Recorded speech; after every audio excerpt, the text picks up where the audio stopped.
आज की जो क्लास है उसमें हम लोग महत्वपूर्ण क्वेश्चन सीरीज का यह जो पार्ट है वह आपके फर्स्ट चैप्टर के जो वेरी इंपॉर्टेंट टाइप के क्वेश्चन है जो बहुत बार एग्जाम में रिपीट हुए हैं उनको एक बार यहाँ पर हम देखेंगे और उनसे संबंधित जितने भी क्वेश्चन आते हैं उनको यहाँ पर हम क्या करेंगे, कवर करेंगे।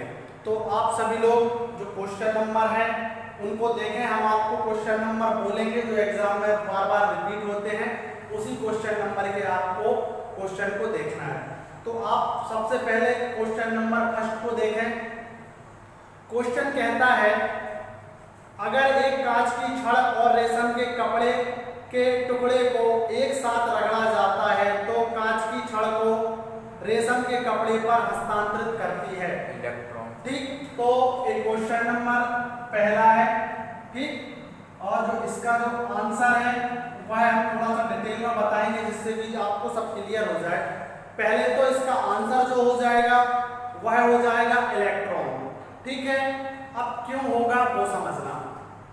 जब आप कांच की छड़ को रेशम के कपड़े पर या टुकड़े पर क्या करेंगे, उसको रगड़ेंगे, तो जो इलेक्ट्रॉन है वह कांच की छड़ से निकलकर कहां चले जाएंगे, रेशम के कपड़े में चले जाएंगे। ठीक, और जब वह रेशम के कपड़े में चले जाएंगे तो जो कांच की छड़ है वह क्या हो जाएगी, धनावेशित हो जाएगी।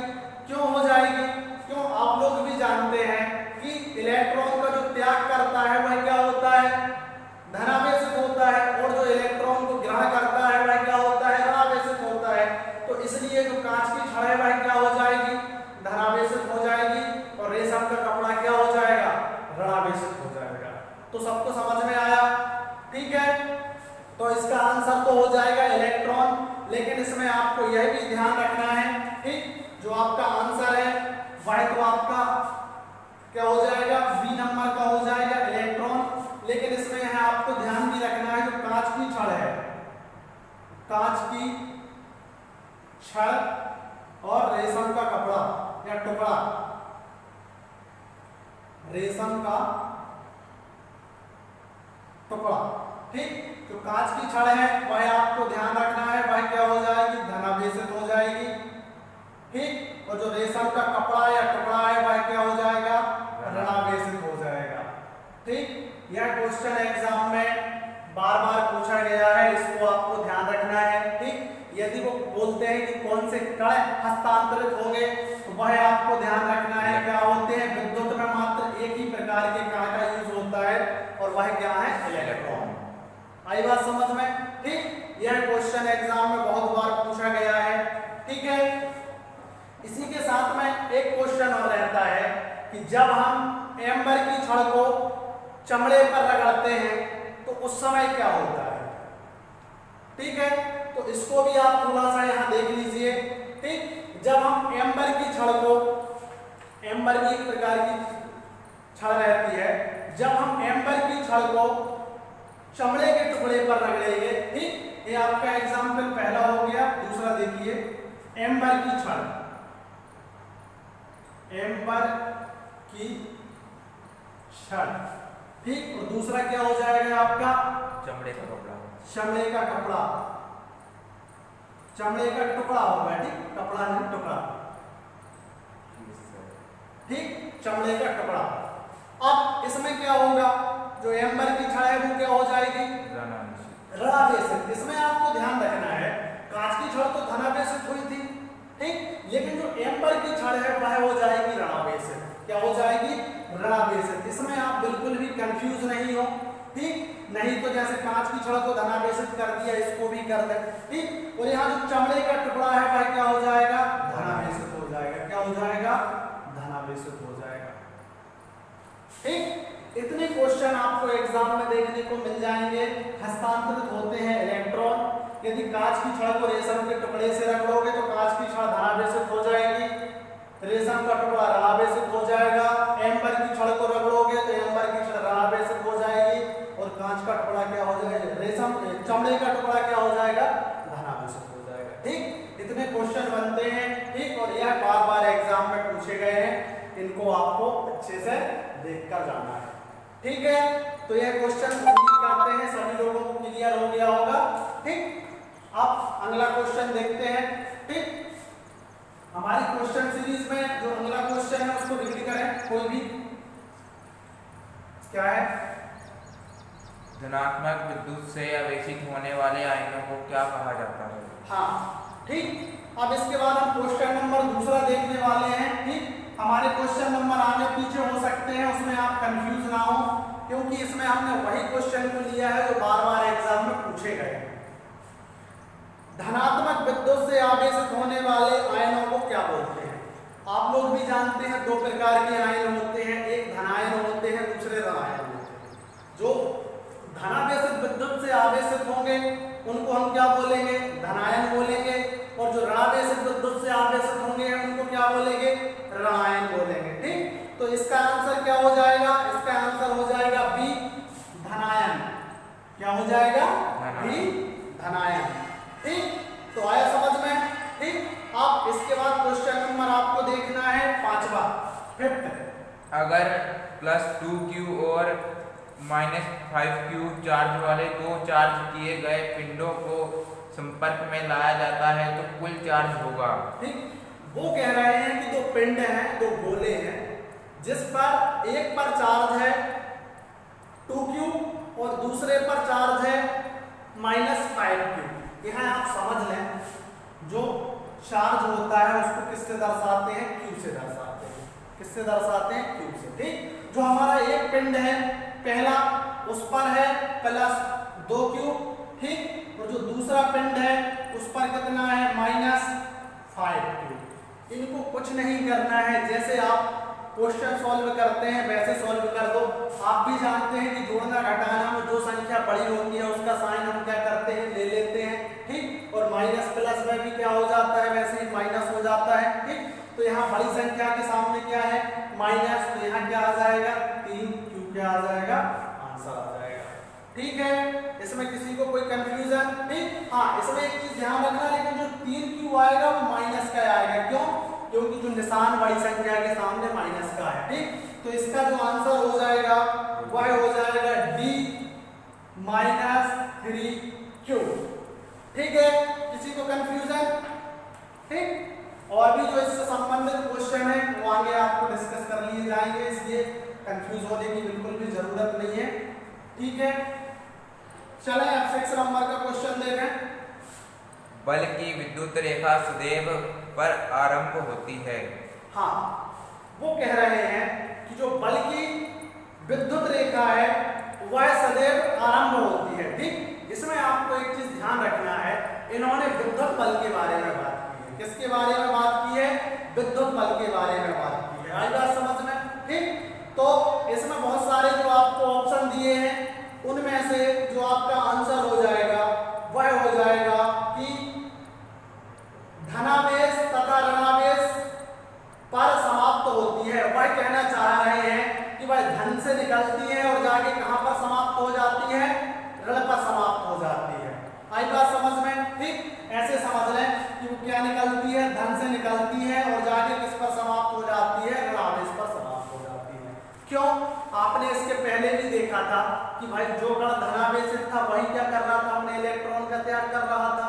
जो ऋणावेशित था वो क्या कर रहा था? ग्रहण कर रहा था। ठीक, आप ऐसे भी क्या कर सकते हैं? इसको समझ सकते हैं। ठीक, हाँ, इसमें आपको एक चीज ध्यान रखना है, कभी कभी क्वेश्चन आता है, ठीक, उसको डिस्कस करना यहाँ बहुत जरूरी है। विद्युत धारा की दिशा क्या आता है? विद्युत धारा की दिशा, और दूसरा आता है इलेक्ट्रॉन की दिशा। क्या आता है? इलेक्ट्रॉन की दिशा।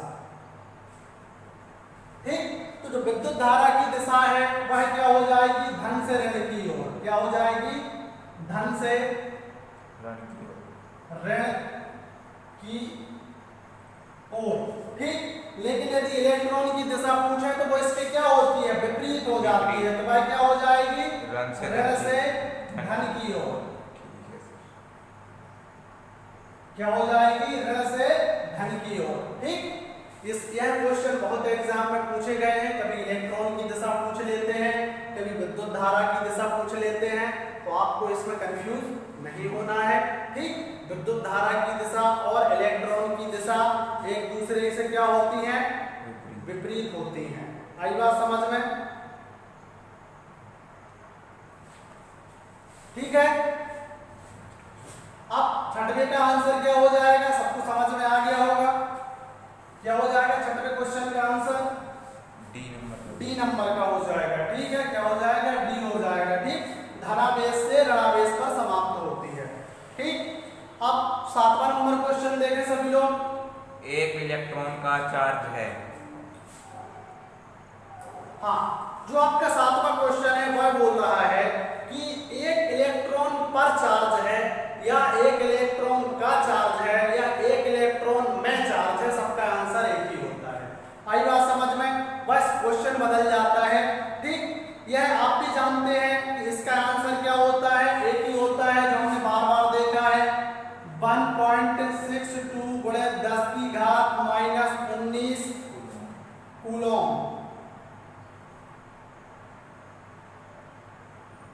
आई बात समझ में? ठीक, यह क्या होता है, इसका आंसर होता है। ठीक, यहां आप ध्यान रखना, कभी कभी आपको 0.2 भी मिल जाएगा, इसमें आपको कंफ्यूज नहीं होना है। आपको तो 1.6 गुणे 10 की घात -19 याद रखना है। ठीक है, यह एक इलेक्ट्रॉन का मान है। क्या है यह? एक इलेक्ट्रॉन का मान बोल दो, या एक इलेक्ट्रॉन पर चार्ज बोल दो, या एक इलेक्ट्रॉन है, यहाँ एक इलेक्ट्रॉन में आवेश बोल दो। सबका आंसर क्या है? तीनों का आंसर एक ही है। ठीक, क्वेश्चन बदलेगा, आंसर एक ही देगा। तो समझ में आ गया? ठीक, यदि आपसे कोई पूछता है कि एक इलेक्ट्रॉन पर कितना चार्ज होता है, कितना आवेश होता है, तो आप बताएंगे 1.602 गुणे 10 गुणे मल्टीप्लाई 10 की पावर -19 कूलम। ठीक है, तो इसका आंसर क्या हो जाएगा? ठीक, तो इसका आंसर क्या हो जाएगा? ई हो जाएगा। ठीक है, यहां ध्यान रखना है, आपको 5 ऑप्शन है, कंफ्यूज नहीं होना, लेकिन आपको एग्जाम में 4 ही आएंगे। ठीक है, चले अब अगला क्वेश्चन देखें। अगला क्वेश्चन आपको देखना है, इसको क्या बोलते हैं, इस तरफ आ जाए। 10वां क्वेश्चन देखना है। एक स्थिर विद्युत फील्ड के विरुद्ध एक इकाई चार्ज को दो बिंदुओं के बीच स्थानांतरित करने पर किया जाने वाला कार्य है। ठीक, जो यहाँ पर क्वेश्चन पूछा गया है वह वोल्टेज की परिभाषा है या विभव की परिभाषा है। किसकी परिभाषा है? विभव की या वोल्टेज की परिभाषा है। तो आप लोग सुने, वोल्टेज एक स्थिर विद्युत फील्ड के विरुद्ध एक इकाई चार्ज को दो बिंदु के बीच स्थानांतरित करने पर किया जाने वाला कार्य है। आई बात समझ में? ठीक, और उसको हम क्या बोलते हैं? वोल्टेज बोलते हैं। दूसरे शब्दों में यदि हम बोले, इकाई आवेश को अनंत से किसी विद्युत क्षेत्र में लाने के लिए किया गया कार्य विभव कहलाता है या वोल्टेज कहलाता है। ठीक, तो जो 10वां क्वेश्चन है, ठीक, जो 10वां क्वेश्चन है उसका आंसर हो जाएगा ए। ठीक, वोल्टेज। ठीक, यह वोल्टेज की परिभाषा है, डाटाबेस क्वेश्चन है, यह आपको याद रखना है। ठीक, अगला क्वेश्चन देखें 11। जब कोई विद्युत आवेश बल का अनुभव करता है तो एक होता है। हाँ, जब कोई विद्युत आवेश बल का अनुभव करता है तो एक खाली स्थान होता है। वो यह कह रहा है कि मान के चलो कहीं से विद्युत सप्लाई गई है और आपने वहां पर हाथ किया, ठीक, तो आपको वह तभी महसूस होगा जब वहां आपका जो हाथ है उस विद्युत क्षेत्र के क्या आ जाएगा, अंदर आ जाएगा या उसको स्पर्श करेगा। ठीक, तभी आपको महसूस होगा। ठीक, ये महसूस नहीं है कि यहाँ से विद्युत सप्लाई गई, आपने ऐसा हाथ किया और चार्ज आपके हाथ में आ गया, तो ऐसा नहीं होने वाला। ठीक, तो उसको हम क्या बोलते हैं? उसको हम बोलते हैं विद्युत क्षेत्र। क्या बोलते हैं हम उसको? विद्युत क्षेत्र। ठीक, तो इसका जो आंसर है वो हो जाएगा ए, विद्युत क्षेत्र। जहां पर हम विद्युत के बल को महसूस कर सके, अनुभव कर सके, वो क्या कहलाता है? विद्युत क्षेत्र। अब विद्युत क्षेत्र से जो क्वेश्चन बनते हैं उनको देखें सभी लोग। पहला कि जो विद्युत क्षेत्र है वह किस प्रकार की राशि है? विद्युत क्षेत्र, जो विद्युत क्षेत्र है वह बताएं कि सदिश राशि है कि अदिश राशि है, वेक्टर है कि स्केलर है। ठीक,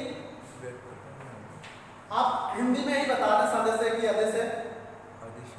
ठीक, हाँ, तो ये गलती आदमी सब लोग कर जाते हैं, सदिश है। कौन सी है? सदिश है। ठीक, और अब हम तुमसे दूसरा पूछ रहे हैं, विद्युत धारा। विद्युत धारा और वोल्टेज, यह क्या हो जाएंगे? सदिश। ठीक, विद्युत धारा एवं वोल्टेज क्या है? अदिश। सदिश को क्या बोलते हैं? वेक्टर बोलते हैं। क्या बोलते हैं? वेक्टर। वेक्टर। इसको क्या बोलते हैं? स्केलर इंग्लिश में। ठीक, थोड़ा देख लो। एक क्वेश्चन बहुत बार पूछा गया है, विद्युत क्षेत्र क्या हो जाएगा? सदिश राशि हो जाएगा, जबकि विद्युत धारा और वोल्टेज क्या हो जाएगा? अदिश राशि हो जाएगा। ठीक, तो यहाँ पर आपने 3-4 क्वेश्चन क्लियर किए हैं। ठीक, इनको ध्यान रखना है, यह छोटे छोटे क्वेश्चन आपको देखने को एग्जाम में मिलेंगे। ठीक, सबको समझ में आया? अब आगे देखें सभी लोग। ठीक, जो अगला क्वेश्चन है वह आपको देखना है 13। पॉइंट चार्ज की वजह से किसी फील्ड के अंदर इलेक्ट्रिक फील्ड की तीव्रता का मान खालिस्तान से निर्धारित किया जाता है। हाँ, वह कह रहा है कि पॉइंट चार्ज की वजह से किसी फील्ड के अंदर इलेक्ट्रिक फील्ड की तीव्रता का मान खालिस्तान से निर्धारित किया जाता है। तो यह तो कूलॉम का नियम है। ठीक है, चार्ज के संबंध में, फील्ड के संबंध में या चार्ज के संबंध में जो नियम दिए गए हैं वो किसने दिए हैं? कूलॉम ने दिए हैं। किसने दिए हैं? कूलॉम ने दिए हैं। तो इसका आंसर क्या हो जाएगा? कूलॉम का नियम। क्या हो जाएगा? कूलॉम का नियम। ठीक है, गॉस का नियम, लेंज का नियम, एम्पियर का नियम, मैक्सवेल। तो चार्ज के संबंध में जो नियम दिए गए हैं वो किसने दिए हैं? कूलॉम ने दिए हैं। ठीक है, आई बात समझ में? ठीक, अब जो अगला क्वेश्चन है वह है 14 नंबर का क्वेश्चन। ठीक है, सभी लोग देखें 14 नंबर क्वेश्चन। विद्युत आवेशों के बीच बल हेतु कूलॉम का नियम से सर्वाधिक समान है। हाँ, विद्युत आवेश के बीच बल हेतु कूलॉम का नियम खालिस्तान नियम के सर्वाधिक समान है, या हम बोलते हैं कि बिल्कुल लगभग मिलता जुलता है। ठीक है, कौन सा नियम? विद्युत आवेश का नियम, जो किसके बीच लगता है?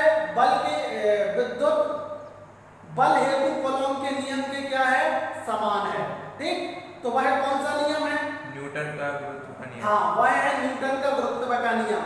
ठीक, तो वो क्या कहना चाह रहा है कि कूलॉम का नियम है वह किस नियम से मिलता जुलता है? तो वह किस नियम से मिलता जुलता है? न्यूटन का गुरुत्व के नियम से। ठीक, आई बात समझ में कि जो कूलॉम के या जो आवेश के नियम है वह न्यूटन के गुरुत्वाकर्षण के नियम से क्या है? मिलते जुलते हैं। ठीक है, अब अगला क्वेश्चन देखें 15 नंबर। एक कूलॉम के बराबर होता है। हाँ, देखो अभी आपने क्या देखा था? एक इलेक्ट्रॉन का मान देखा था कि उस पर कितना चार्ज होता है।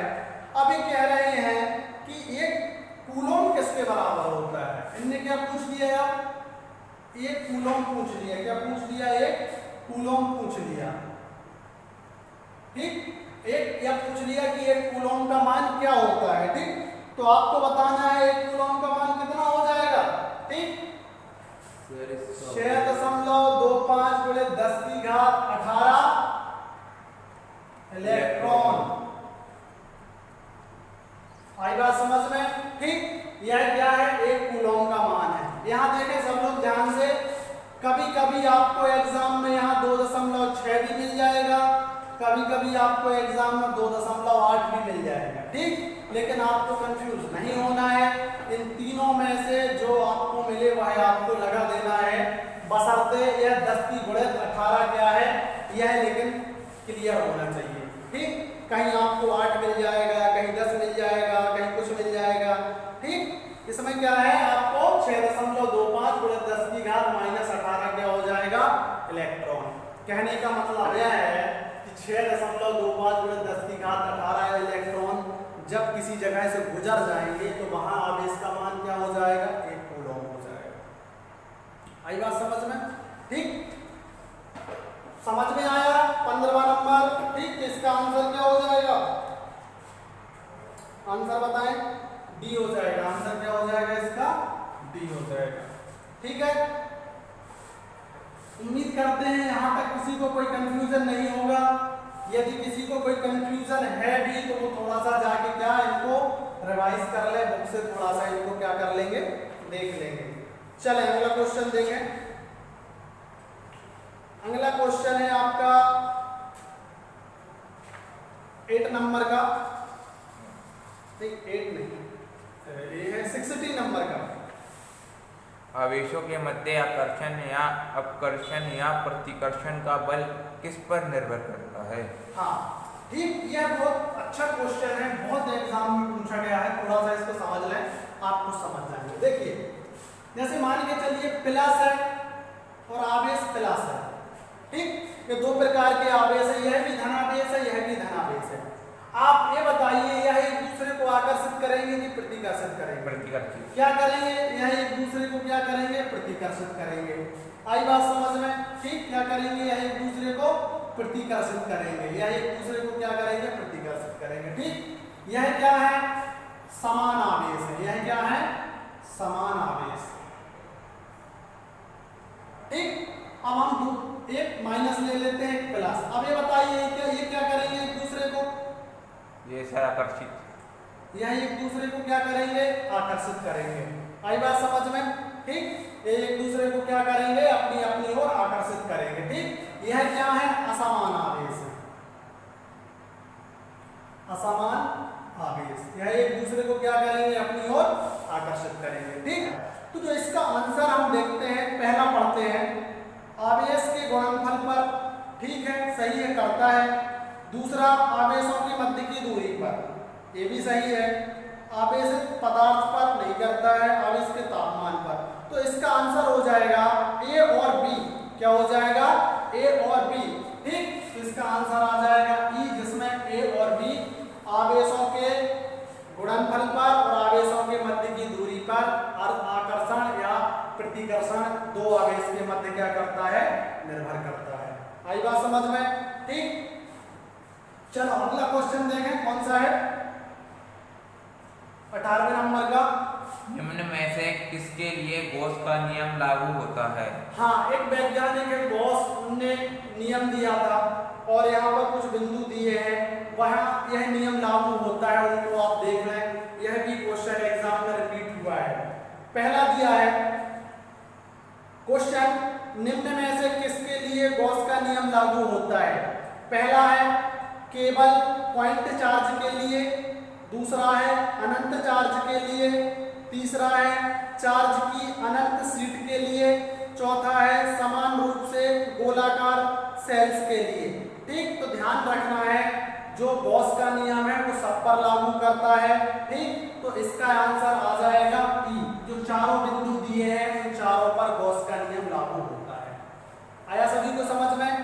ठीक, अब अगला क्वेश्चन पढ़ें। क्वेश्चन नंबर 20 देखें।